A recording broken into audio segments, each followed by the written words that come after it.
It is 55 BC. Julius Caesar embarked on a daring expedition to Britain, a land shrouded in mystery and guarded by fiercely independent warriors. This move was driven by Caesar's unyielding ambition and marked the beginning of a significant historical confrontation.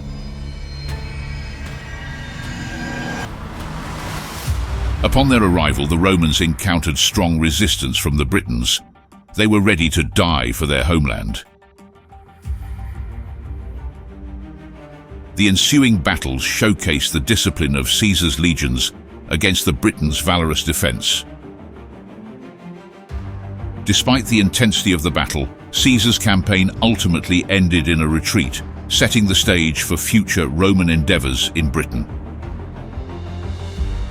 It wasn't until the reign of Emperor Claudius, almost a century later, that Rome would firmly establish its presence in Britain, initiating centuries of Roman occupation.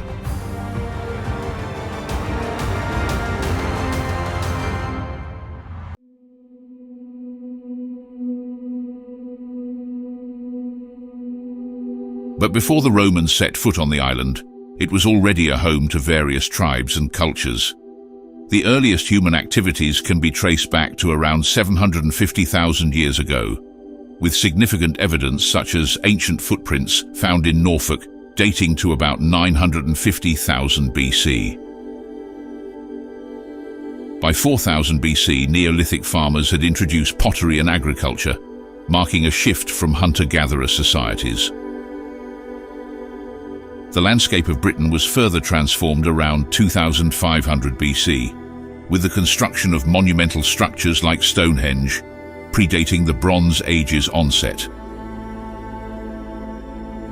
The Iron Age, commencing around 800 BC, ushered in a new era of technological advancement and fortification construction attributed to the Celts. The Celts were a varied and long-lived culture that flourished in Iron Age Europe. Although they are generally associated with the British Isles, the Celts were actually widespread, and at one point could be found all the way from the Iberian Peninsula to Anatolia in modern-day Turkey. Early on, Celtic society in the British Isles was made up of tribes and chieftains, with a warrior aristocracy supported by fair but religious leaders called Druids, who were said to be able to interpret the wishes of the gods.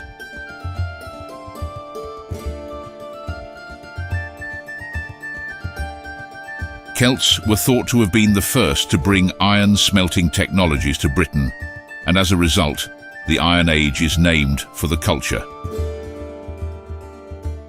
Nonetheless, at one time or another, the Celts were invaded and dominated by the Romans, Saxons, Vikings and Normans, meaning their traditions and languages often had to give way to the new ruling class.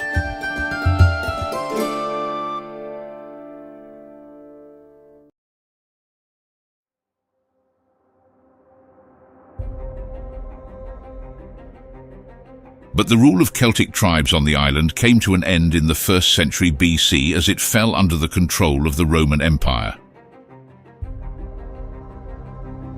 Roman occupation of Britain lasted from 43 AD to 410 AD. Over that period, the Romans improved and extended the road system in Britain, crucial for the movement of the legions and for the suppression of the Iron Age tribes and any civil unrest. They also introduced new crops and methods of farming, such as watermills and better ploughing techniques, which meant that there was more surplus food and an increasing population in Britain. The establishment of laws, currency and fortresses was intended to bring the Roman peace and civilization to the province, but the results of the Roman occupation of Britain were incredibly varied across the whole of the country. The main resistance to the Roman occupation was led by a Celtic queen called Boudicca, who was the queen of the Iceni tribe. She led a rebellion against the Roman occupation of Britain in 60 and 61 AD. Boudicca's fighters managed to destroy the Romans' capital of Britain, Colchester, and the current London and Bath, before being defeated by the Roman army in one of the decisive battles in British history. They have been in Britain for nearly 400 years, and in 410 AD, the Roman Empire fully retreated from Britain due to a combination of internal decay, barbarian invasions, economic and military strains, prioritization of more strategic frontiers, and the emergence of local leaderships. However, after they left Britain, the island experienced significant social, political, and economic transformations, leading to the gradual emergence of the early medieval period known as the Dark Ages.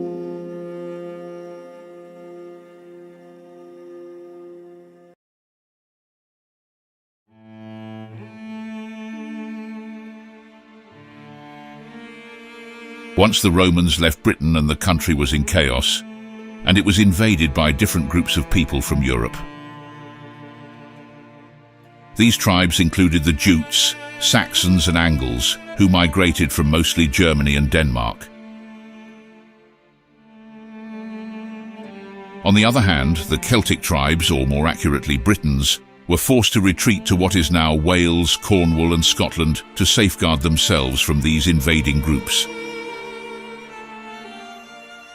The Jutes settled in Kent and the Isle of Wight and later in other areas. The Saxons inhabited Wessex, Sussex, Middlesex, Essex and East Anglia and some other areas. The Angles occupied the great land that lay between these regions. They brought with them their way of life, their laws and their languages. They were skilled farmers and good at making things from wood and metal. Initially, there was no clear order, with kingdoms emerging spontaneously under the prevailing conditions rather than through systematic planning. This was largely due to the warrior nature of tribes arriving after 450 AD. Upon defeating the Britons, they competed for the abundant land available. To sustain this competition, they relied on allies and soldiers, whose loyalty was secured with war spoils. However, as territories expanded, managing these lands alone became challenging for tribal leaders. Thus, they started distributing lands among their followers for farming and livestock, leading to a land distribution system that required organized governance. This transition from chaos to structure was facilitated by tribal leaders, evolving into kings and their supporters into lords and barons, marking the end of the chaotic period following the Anglo-Saxon invasion and the beginning of a structured society.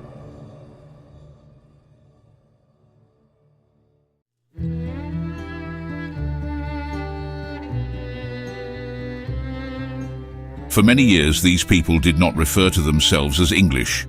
They may have called themselves after their tribes, such as the Jutes or the Saxons, but they settled and lived in land which they called Angleland, the land of the Angles. Gradually, over the centuries, the three different groups of people, the Jutes, Saxons and Angles, all mixed together and are known by a new name, the Anglo-Saxons. And the name of the country which they established changed from Angleland to England, the land of the Angles. That's what we know it as today. The settlers were initially governed by a number of kings. Over time, however, one factor significantly contributed to the centralization and strengthening of leadership: Christianity.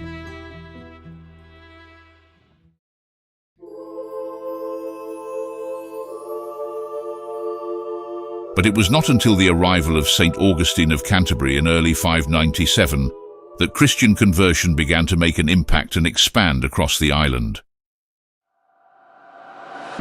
Augustine was sent to England by Gregory the Great, with the aim to convert the Anglo-Saxons to Christianity. His mission was not the first attempt to bring Christianity to the region, but became the most impactful. King Ethelbert of Kent played an important role in this process. His baptism in 597 under Augustine's influence provided a significant starting point for the history of Christianity in England. The religious transformation that began with the king's conversion to Christianity culminated over the next century, resulting in the Christianization of all other Anglo-Saxon kingdoms. Initially, the island's leaders and the people were predominantly pagan, adhering to a belief system that valued earning honor through combat and considered forgiveness of rivals a sign of weakness. Moreover, the king's belief in different gods led to more frequent conflicts. However, the adoption of Christianity facilitated unity around a common faith, making the idea of forming a single kingdom under one king much more appealing. This process, starting in the first half of the 7th century, saw the Kingdom of Mercia in particular gaining prominence. Mercian kings Ethelbald and Offa had secured significant power over the southern region. In some sources, these kings are referred to as Rex Britanniae, meaning the King of Britain. Many local Anglo-Saxon leaders, especially those south of the River Humber, unified under the control of these kings. Every small region had a king, and these kings were under the authority and protection of the King of Mercia. However, this unification process that began with Mercia did not last long. England entered a new phase with the attacks of invaders coming from the Scandinavian region. The Viking Age had begun.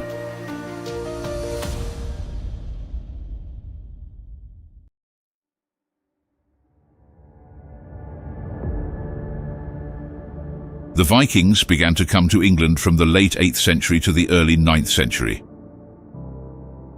They were from the countries now known as Denmark, Norway, and Sweden. The first Viking attack on England was in the late summer of 793. Vikings from Norway sailed to an island called Lindisfarne, just off the northeast coast of England. They looted the monastery and killed the monks living there. This frightened the people of northeast England because nearly all of them were Christians. From Lindisfarne, the Viking raiders had discovered a new land to attack. News spread across Europe. More Vikings came. They landed in different parts of England and started plundering gold, jewelry, and weapons.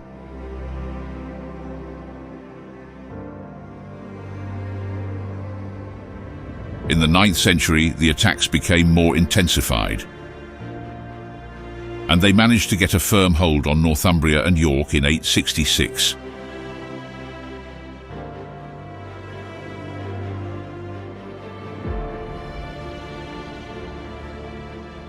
The western half of Mercia and most of Wessex remained under Anglo-Saxon control. In 871, Alfred the Great became the King of Wessex. There were many battles between England and the Vikings. King Alfred won a lot of battles.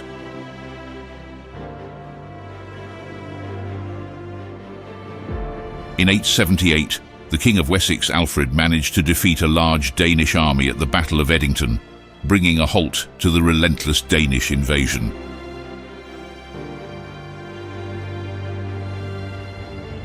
He went on to undertake a program of military reforms in order to defend his kingdom. The most famous of these was the establishment of a small professional force, the Standing Army, to provide a rapid response to any future Viking incursions. As a result of this, a treaty was signed in the year 886. The treaty was that the northern and eastern part of England would be under Viking rule. All these lands were called Danelaw, which lasted for over 100 years. And it was not until about 954 that England was united under Anglo-Saxon rule again.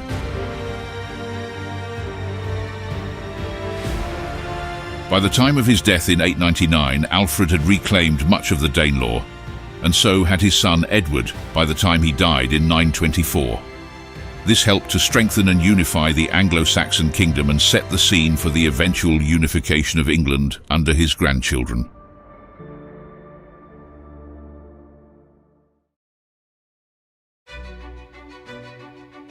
After his death, King Alfred became a revered and enduring symbol of the national identity of the English people. The title, the Great, was not given to anyone else for more than 3 centuries, until the reign of King Edward I. But the actual unification of England did not take place until the reign of Athelstan. He was a grandson of Alfred the Great. He ascended the throne of Wessex in 924 and subsequently became the first king of England in 927 after the annexation of Viking-ruled territories in the northwest and the submission of Northumbrian forces. For the first time in history, the England we know today was under the ruling of one single authoritative figure.